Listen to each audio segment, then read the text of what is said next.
Afternoon, and thank you for joining us today. I'm very excited to tell you about the budget that the committee will present this afternoon.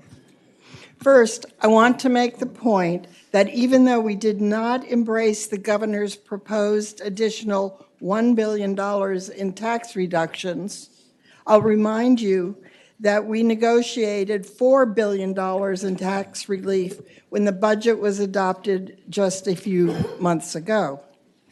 To go further at this time would be premature, given the inflationary pressures our economy has been experiencing. And I believe we are still catching up from the reductions made during the Great Recession. What you have often heard me talk about as promises kept to the people of Virginia as we restore these items. This budget makes critical investments in education, behavioral health, and safer communities at a time when these partnerships must be strengthened to improve the lives of our citizens, and especially of our children, who clearly suffered the most during the pandemic and are still experiencing learning loss and the emotional tolls of that time period. Today, we put down a marker to do an additional $1 billion for K-12 education. I'll repeat that, $1 billion for K-12 education to make sure our children are receiving the support they need academically and emotionally. We are funding more positions in the classroom to assist teachers and provide extra instructional support to students.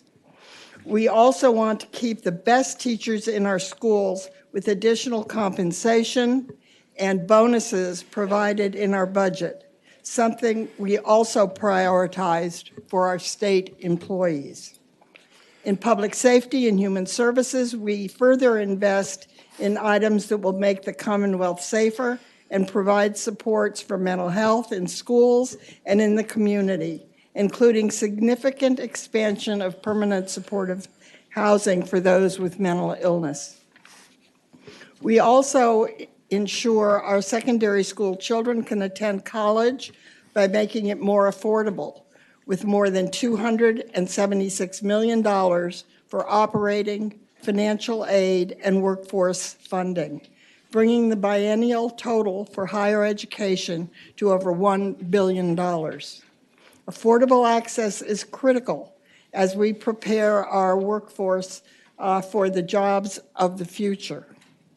We will be examining this area closely going forward to align our funding and enrollment to keep Virginia the best place to live and work. I'm now going to turn the gavel over to my co-chair, Senator Barker, to discuss other priorities.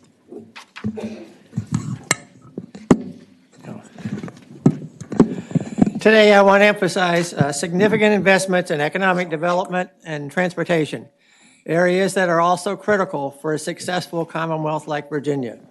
We continue to prioritize economic development through the Business Ready Sites program, specific performance-based incentives for companies that locate in Virginia, and using data to inform our decisions, especially as we transform our workforce for the future.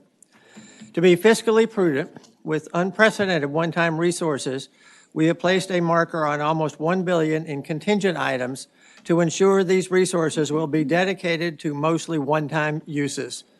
The contingent items include additional funding for higher education, child care provider subsidies, the Housing Trust Fund, acceleration of I-81 improvements, high-hazard dam repairs, and additional deposit to the Virginia retirement system, school construction improvements, and developmental disability waiver services. We believe we have delivered on prioritizing for the people of Virginia, and we look forward to hearing from our subcommittee chairs who have worked diligently to bring before you this afternoon their recommendations for amendments to the biennial budget, Senate Bill 800. I thank them for their tireless efforts to produce the subcommittee reports. Additional priorities of committee members are reflected in the subcommittee reports that will follow. We will hear briefly from each subcommittee chair and after the report has been presented, I will ask that the report and related amendments be accepted. After all the subcommittee reports have been issued, I'll ask that the introduced Senate Bill 800 be amended in accordance with the subcommittee reports and that the bill as amended be reported. Now that I have outlined the committee priorities and the process, I ask Senator Saslaw to provide the report of the K-12 Education Subcommittee.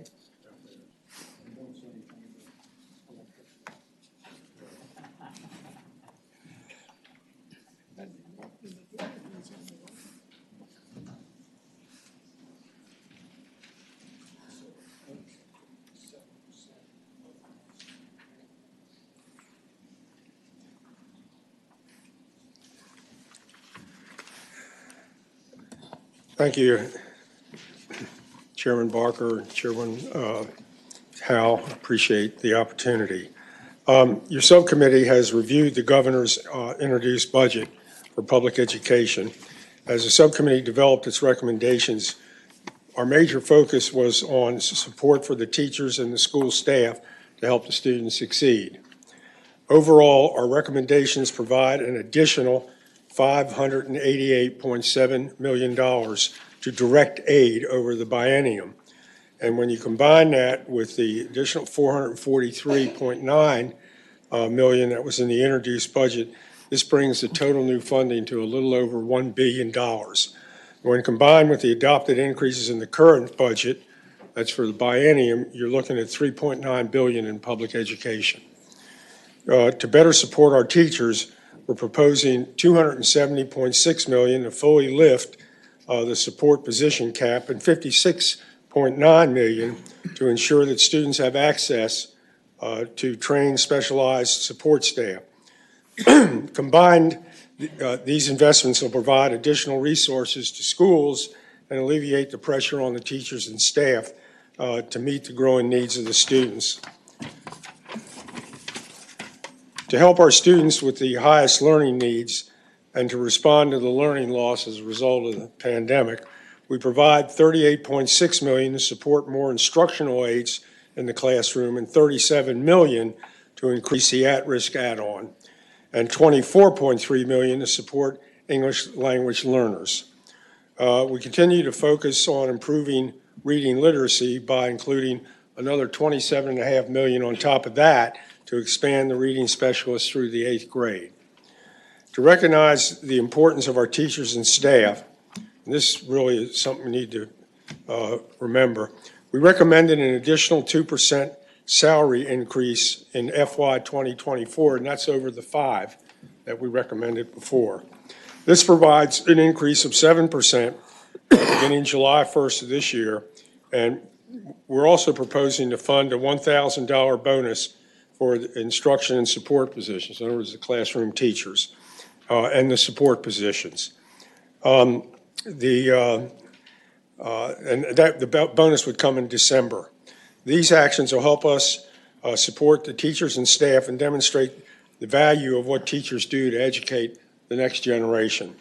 Regarding school safety and security and the recent incidents in the Newport News and the many concerns across the state, the need to support efforts to help students, teachers, and staff feel safe. As a result, we're proposing $50 million in grants to focus on the equipment, school modifications to improve school modifications to improve school security.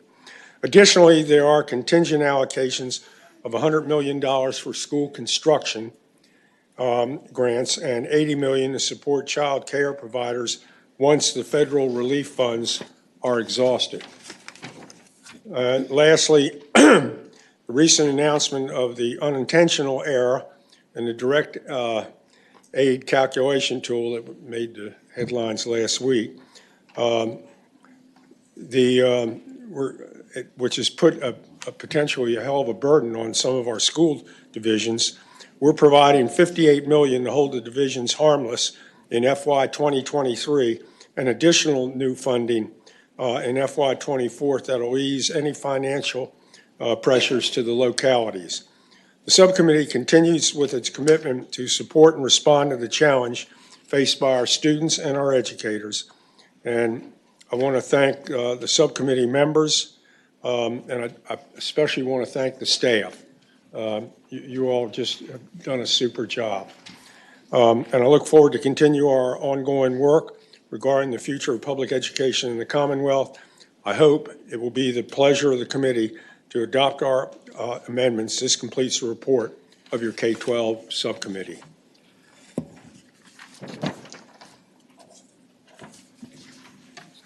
And I would move the adoption.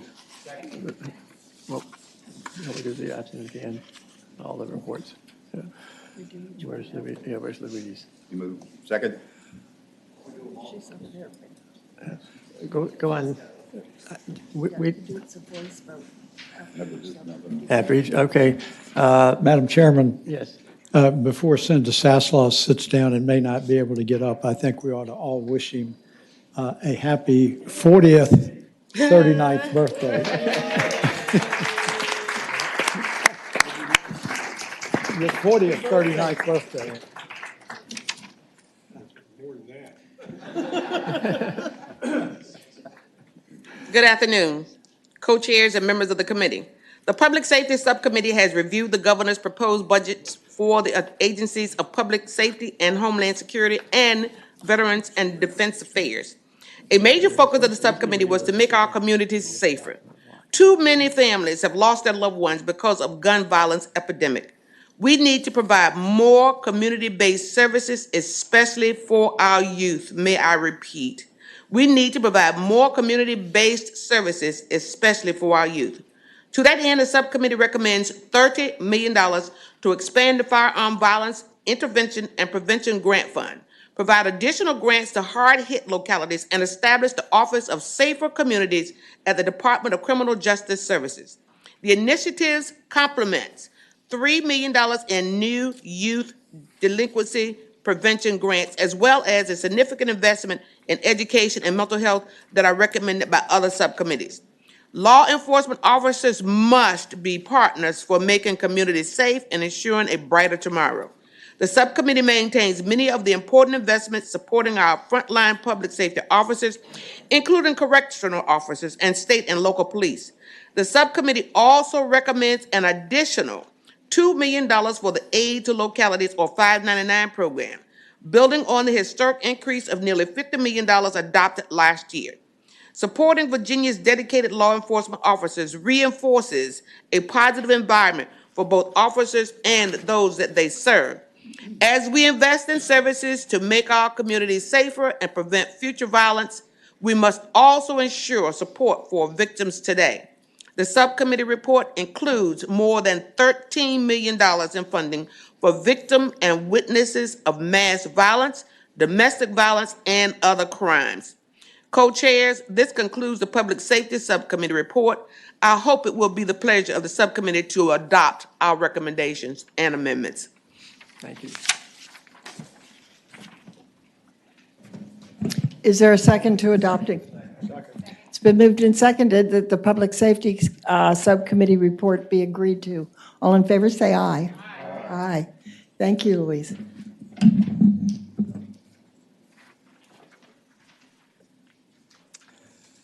Madam Co-Chair and members of the committee, our Transportation Subcommittee has reviewed the governor's introduced budget for the Office of Transportation. Last year, the General Assembly was able to dedicate funding towards several high-priority transportation projects. I am pleased that our investments in making it safer and easier for Virginians to travel the state is paying significant dividends. Major projects such as opening additional lanes on I-66 outside the Beltway and widening Interstate 64 are being completed, and others are well underway.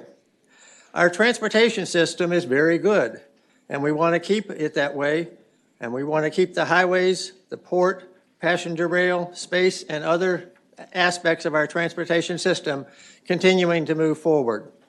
Our proposed amendments allow us to take advantage of present opportunities and chart a course for future successes. Subcommittee highlights include, from contingent amounts, $250 million for high-priority capital improvement projects to Interstate 81 in the Stanton area. These projects have been identified in the I-81 Capital Improvement Plan to address delays, reduce crashes, and provide jobs. $10 million to complete planning, design, and the acquisition to develop a second inland port facility in the Mount Rogers Planning District, the area of the state that was identified as being well-positioned for the transfer of cargo coming from and going to the coast. $7.5 million to construct a cruise ship, port of call pier, and related visitor support and tourism facilities on the York River. And $1 million for hangar construction at the Mid-Atlantic Regional Spaceport in Accomack County. Improving transit accessibility and increase zero-emission transit fleets through additional flexibility in the Transit Ridership Incentive Fund. In addition to making improvements today, it is important to make long-term plans for transportation. The subcommittee budget amendments partially reverse a portion of the proposed transfer from the Commonwealth Transportation Fund to the Transportation Partnership Opportunity Fund. This will ensure there are significant resources to quickly respond to economic development opportunities while protecting funds designated for making our highways and streets safer, providing transit services, and maintaining our transportation infrastructure. Madam Chair, this completes the report of your Transportation Subcommittee. I hope it will be the pleasure of the committee to adopt our amendments. Is there a second? Second. It's been moved and seconded that the Transportation Subcommittee report be adopted. All in favor, say aye. Aye. Aye. Anybody opposed? It's adopted. Co-chairs and members of the committee. The Capital Outlay Subcommittee worked diligently to review the introduced budget as it relates to capital outlay. As you will recall, the introduced budget proposed almost $950 million over the biennium in additional capital outlay spending, with almost $605 million in general fund cash, $212 million in non-general fund cash, and $98 million in non-D bond proceeds.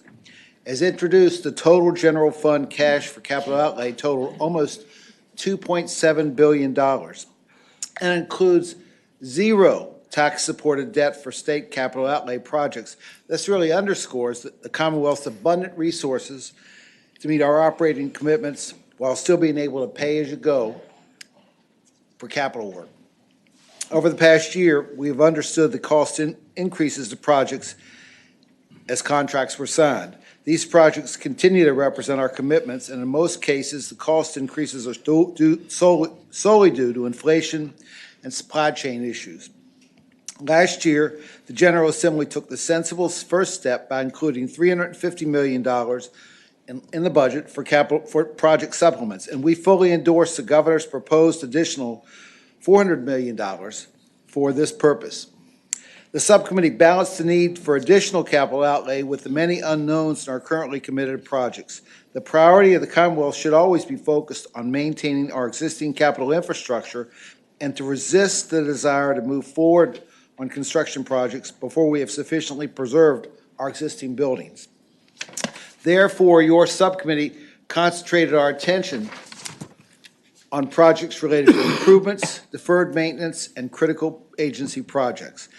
As always, we maintained our longstanding practice of strong fiscal management and resisted the urge to issue more debt, even if it's available, in our debt capacity model. With over $4 billion in unauthorized or authorized but unissued debt, we must continue managing the pipeline for construction projects and refrain from using additional debt capacity when interest rates are higher and there is uncertainty in the economy. Our recommended amendments include overall general fund cash and capital outlay by an increasing by $92.1 million as compared to the introduced budget. We provide $50 million for additional project supplements, bringing the total supplement pool to $800 million over the biennium. We support projects focused on improvements and infrastructure upgrades. We recommend an additional $8.6 million from the general fund for detailed planning for 5 higher education projects. We recommend $20 million from the general fund for local stormwater assistance projects to meet our environmental protection goals. This completes the report of the Capital Outlay Subcommittee. And I want to conclude by expressing my extreme gratitude to all the members for your diligent work and especially the staff. I move that we adopt the subcommittee report. It's been moved and seconded the subcommittee report be agreed to. All in favor, say aye. Aye. Any opposed? It's agreed to.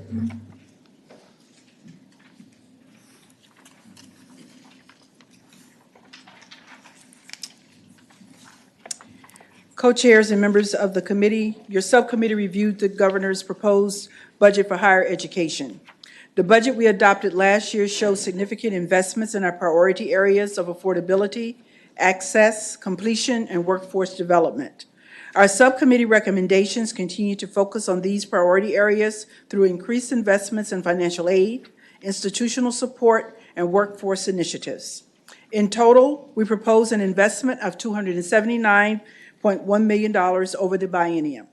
When you include the investments in Chapter 2, 2022 Special Session 1, the overall total for the biennium is $1.13 billion. To better assist our low and middle income students, the subcommittee recommends an additional $75 million in need-based financial aid and an additional $25 million in a Pell Initiative to attract and retain low-income students. Over time, our state financial aid has not kept up with the growth in tuition and fees. Higher education opens doors to a better quality of life, and we want students and parents to know we are working to remove barriers to achieving a brighter future. Not only will this help individuals, but it will also help our communities and our Commonwealth.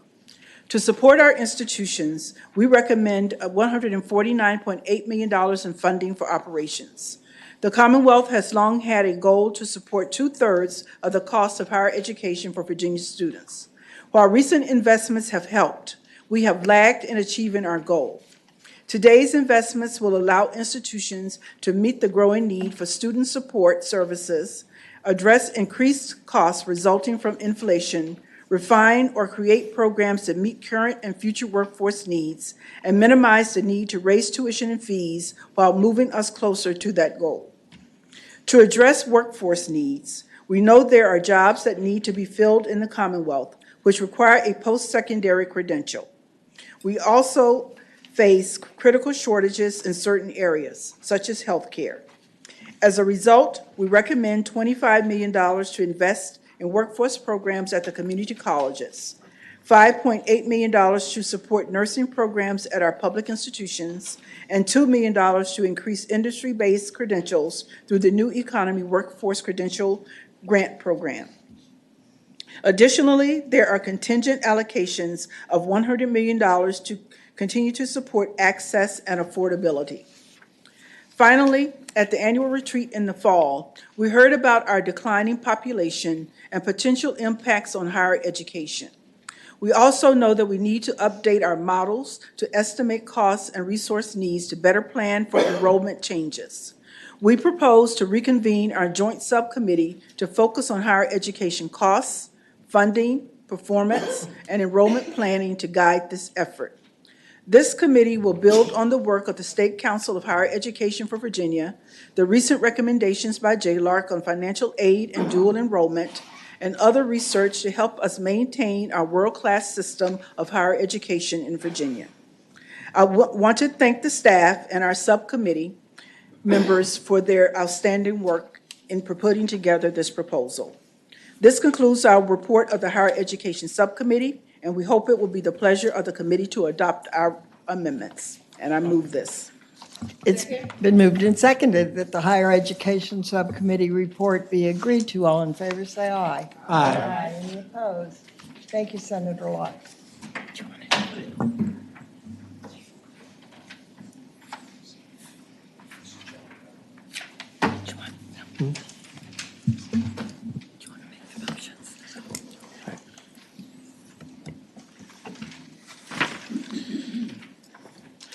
Madam Chair, members of the committee, 7 years ago, wrong speech.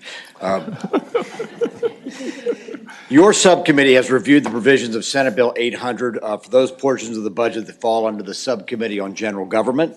The areas contained within general government cross 6 secretariats, more than 40 agencies, dozens of commissions and boards, and obviously local constitutional officers. Above all, the subcommittee is focused on recognizing the value of the Commonwealth's public workforce as well as our local workforces that work for public officials.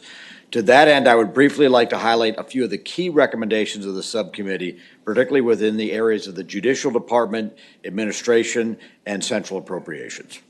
In recognition of the employees who serve the Commonwealth, the subcommittee recommends $107 million be set aside to ensure that our state employees, state-supported local employees, full-time and adjunct faculty, and graduate teaching assistants can count on a 7% pay increase next year, which will be the 5% pay increase already allocated plus a 2% add-on. In addition, those same state employees our state employees will also be receiving a $1,000 bonus on December 1, 2023. Under the Judicial Department, we have included an additional $8.4 million to basically raise the pay of substitute, retired, and recalled judges, district court clerks, and citizens fulfilling their civic duties as jurors, which are to be compensated for their time. Likewise, under the Administration Secretary, we recommend the addition of $12.3 million to better support our local commissioners of revenue, treasurers, Commonwealth's attorneys, circuit court clerks, and regional jail officers. With an additional $8.8 million, the subcommittee recommends increasing support to local jails by raising the per diem for each inmate from $4 to $6, which makes up 50% of the shortfall that we had back during the Great Recession. Finally, to ensure that we as a Commonwealth continue to meet our responsibilities to our retired public servants, the subcommittee proposes a contingency deposit of $250 million to make an additional payment towards our unfunded liabilities under the Virginia retirement system. Madam Chair, I hope it is the pleasure of the committee to adopt our amendments. Is there a second? Second. All in favor say aye. Aye. All opposed, no. That's adopted.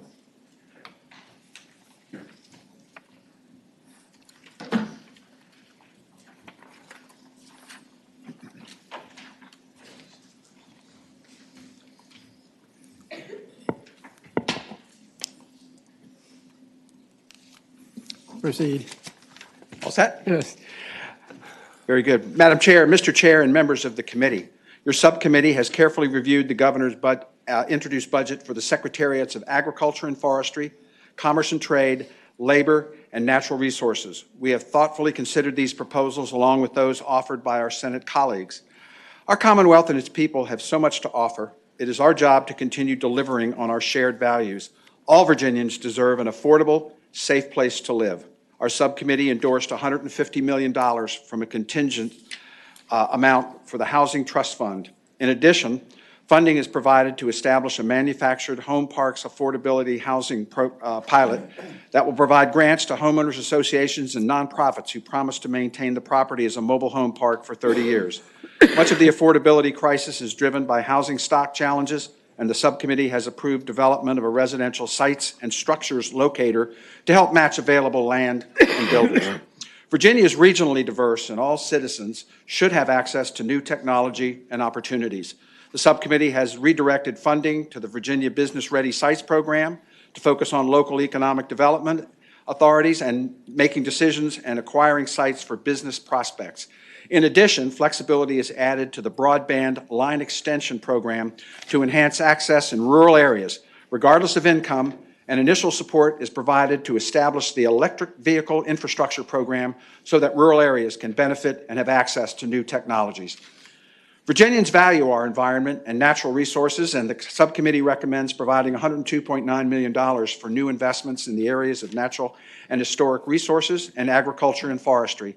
Included in that amount is $50 million from a contingent amount for soil and water conservation districts, dam repairs, and enhancements. Protecting and preserving our natural resources is only possible with the right tools in place, and a total of $4.2 million across 4 agencies is dedicated to invasive species detection and eradication. Additionally, funding of $12.9 million is recommended to incentivize the adoption of agriculture best management practices, and support is also provided to upgrade the conservation suite system used to monitor and document our progress. I would like to thank our co-chairs, Senator Howell and Barker, and the staff, but I would also like to thank individually Senators Hanger and Ruff, whose vast knowledge and experience made the subcommittee process both substantive and expeditious. This completes the report of the Economic Development and Natural Resources Committee. I hope it will be the pleasure of the committee to adopt our amendments. Is there a second? Second. All right, all in favor, say aye. Aye. All opposed, no. The amendments are adopted.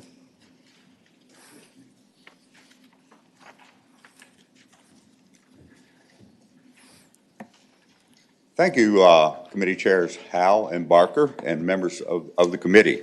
I'm pleased, actually, I'm very excited at this moment to present the report of the Health and Human Services Subcommittee.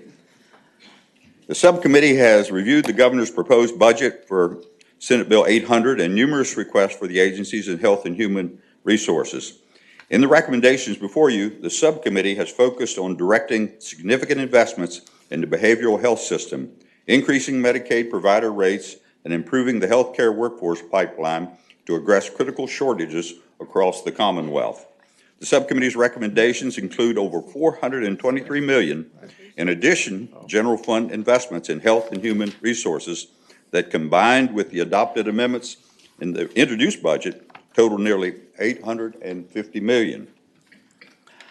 I also am pleased to announce the subcommittee recommendations for behavioral health total over $370 million, a significant investment to strengthen the community-based services critical to so many Virginians in need. This funding includes $50 million to nearly double the budget for permanent supportive housing, $50 million to increase compensation for our community service boards to improve staff recruitment and retention, and over $54 million to increase rates for Medicaid behavioral health services, and additional investments to improve our crisis system. I think these investments, coupled with some of the legislative initiatives that we're currently moving through, will greatly improve the trajectory of our behavioral health system. You may recall from last year, the subcommittee approved significant rate increases for a variety of Medicaid provider rates to address the effects of inflation and labor shortages that adversely impacts the ability of lower-income Virginians to access the needed health care services. The subcommittee recommends additional rate increases for personal care, developmental disability services, physicians, nursing facilities, behavioral health services, and durable medical equipment, among several others. The subcommittee carefully evaluated initiatives to help increase the pipeline for healthcare workforce, a critical issue the Commonwealth needs to address. The subcommittee adopts nearly $40 million in initiatives to address the nursing shortage and provide financial incentives for individuals training to become behavioral health providers. These investments in workforce come at a critical time and should help to increase the number of practitioners in the field. Other recommendations I will highlight include a contingent amount of 500 additional developmental disability waiver slots, which would put the total in this current budget at 1,600 if those 500 come to fruition. In addition, resources are included for the looming task of redetermining eligibility for everyone on Medicaid as the restrictions imposed during the public health emergency come to an end. Furthermore, I am pleased that the recommendations before you include a significant increase in the auxiliary rate grants to low-income Virginians who need assisted living services. This action is long overdue. I would note probably 18 years overdue from when we worked on this previously. There are other recommendations, including investing in our public health and social services systems and providing needed assistance to people with disabilities. The members of this subcommittee understand all too well the many needs and challenges in developing funding recommendations in the health and human resources area. As I conclude, I want to thank all of the members of the subcommittee who were engaged on this subject. It always takes us a lot of time to go through all the lines related to this subject area, and I appreciate the contributions and efforts of each subcommittee member. In addition, our staff person, Mike Tweedy, always does an excellent job. Obviously helped in repairing these remarks that I'm making, except he left out some of the more colorful language that they wrote in for Senator Saslaw. At any rate, really proud of this report, Mr. Chairman, and I move its adoption. All right, is there a second? Okay, second. The motion's been seconded. All in favor say aye. Aye. All opposed, no. That report is adopted.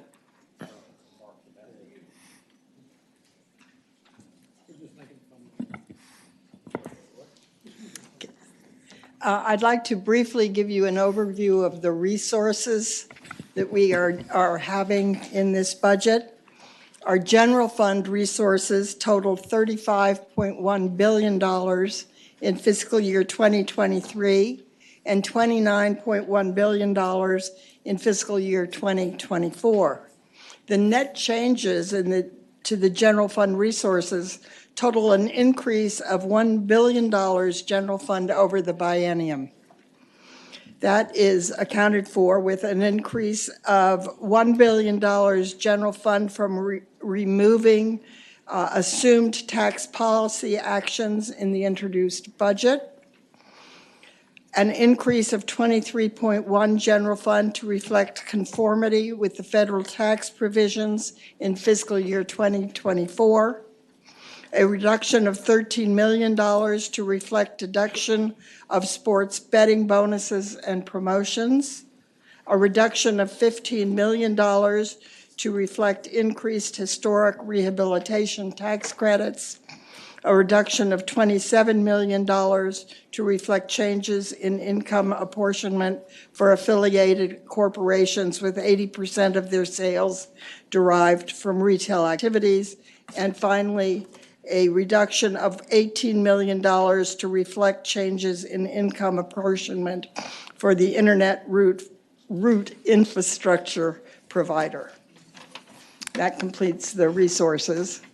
All right. Also, I would very much like to reiterate what every subcommittee chair has said in one way or another, but to thank our very talented and tireless staff under the very able leadership of They April. retired last night.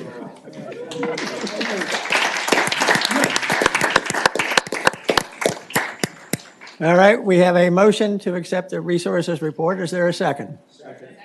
All right, all in favor say aye. Aye. All opposed, no. Okay, we have adopted all the amendments that have been offered. And when my co-chair gets back up here, she can take over and we can move along on finally adopting everything, so. Yeah. Yeah,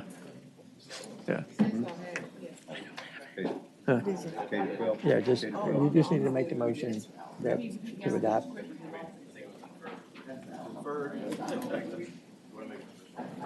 Okay. Senate Bill 800. Madam Chair? Senator Eben. I don't know that we adopted the K through 12 report in our, earlier in our work. Did we take a vote on that one? So moved. Second. All in favor say aye. Aye. All opposed, no. Senator Sasslaw, You're covered. yeah, you're covered. Okay, so now I'd like to ask that the introduced Senate Bill 800 be amended in accordance with the subcommittee reports. We've done that. And that the bill as amended be reported. All right. Is there a second? All right. We have a motion and a second. We'll vote on the board.